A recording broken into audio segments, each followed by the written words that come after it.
Mukhalafatu lil hawadits dan qidam dikatakan bid'ah. Pertanyaannya, sumbernya sebetulnya dari mana yang selama ini sampai ke kami sifat-sifat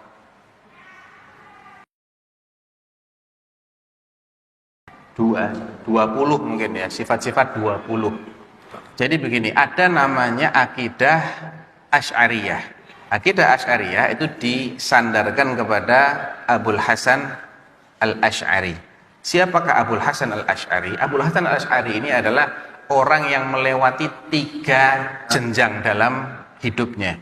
Antum tahu Abul Hasan Al-Asy'ari itu dijadikan anak tirinya Abu Ali Al-Jubba'i. Abu Ali Al-Jubba'i adalah dedengkot Mu'tazilah, tokoh Mu'tazilah. Dia menikah dengan ibu kandungnya Abul Hasan. Jadi yang miara Abul Hasan dari kecil ini seorang dedengkot Mu'tazilah. Maka marhalah pertama dari kehidupan Abul Hasan adalah dia terkontaminasi dengan akidah Mu'tazilah. Akidah Mu'tazilah itu dalam bab sifat, dia menafikan sifat-sifat Allah dan hanya menetapkan nama. Jadi nama kosong, nama nggak pakai sifat. Alim bila ilm, sami' bila sama, dan seterusnya tadi. Kemudian dia mulai berinteraksi dengan ahlu sunnah, tapi dia belum benar-benar pindah ke ahlu sunnah.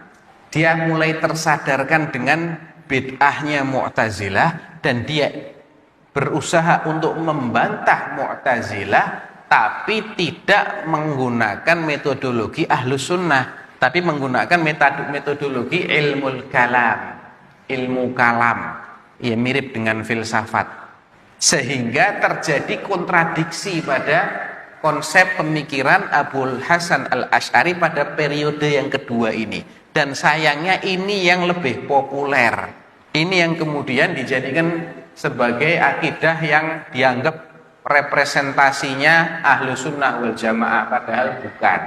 Karena ada konsep yang sangat mendasar sekali yang membedakan antara ahlu sunnah dengan Asy'ariyah. Intinya adalah Asy'ariyah ini mengedepankan logika, akal, dan menomorduakan dalil. Mereka akan terima dalil kalau mereka bisa cerna dengan akal. Ini masalah utamanya di sini. Kalau nggak bisa, mereka akan mengkonsep menurut akal mereka, dan konsep mereka itu jelimet sekali. Mukhalafatul lil hawadits itu antum tanyakan kepada orang yang mengajarkan ini, antum akan bingung dengan penjelasannya. Rumit sekali, sulit difahami. Karena emang bukan dari sunnah, bukan dari Quran, dari filsafat itu dikembangkan. Dan sayangnya ini yang dijadikan sebagai akidah resmi di banyak negeri-negeri berpenduduk mayoritas muslim, termasuk di Indonesia. Saya dulu waktu SD juga belajarnya ini. Tapi setelah saya belajar akidah ahlus sunnah wal jamaah yang sebenarnya, alias akidah salaf, baru ketahuan, wah ternyata banyak errornya juga ini konsep ini. Kenapa cuma 20 sifatnya? Sifat Allah banyak. Setiap nama mengandung sifat. Kok cuma 20 yang diterima? Yang lain-lain bagaimana?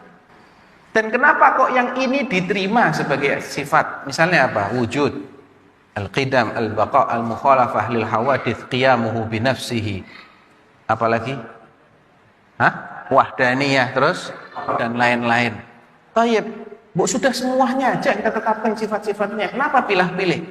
Karena begini, yang sebagian yang kita tetapkan sebagai sifat wajib ini, akal kita mengharuskan Allah punya sifat itu. Lah yang lain kenapa menurut akal Anda? Mustahil bagi Allah. Yang apa yang mustahil? Apa yang mustahil coba? Masalahnya gini, akal kita itu nisbi. Tidak sama akal ana dengan akal antum. Tiap kepala ini punya daya nalar sendiri-sendiri. Kalau akal manusia dijadikan sebagai tolok ukur, akhirnya versinya banyak banget. Yang dianggap masuk akal oleh sebagian orang, dianggap tidak masuk akal oleh orang lain. Contoh, gampang aja, di masa yang sama, peristiwa Isra masuk akal menurut Abu Jahal, dan dedengkot-dedengkot orang kafir masuk akal? Enggak.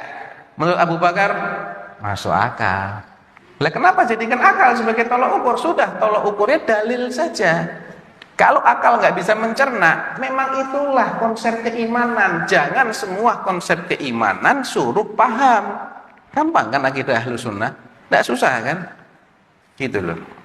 Jadi yang pencetuskan sumbernya dari itu, dari filsafat, dari ilmu kalam. Dan ilmu kalam itu mulai meracuni akidah kaum muslimin seiring dengan diterjemahannya kitab-kitab filsafat Yunani. Itu di masa Daulah Abbasiyah itu, marak sekali itu.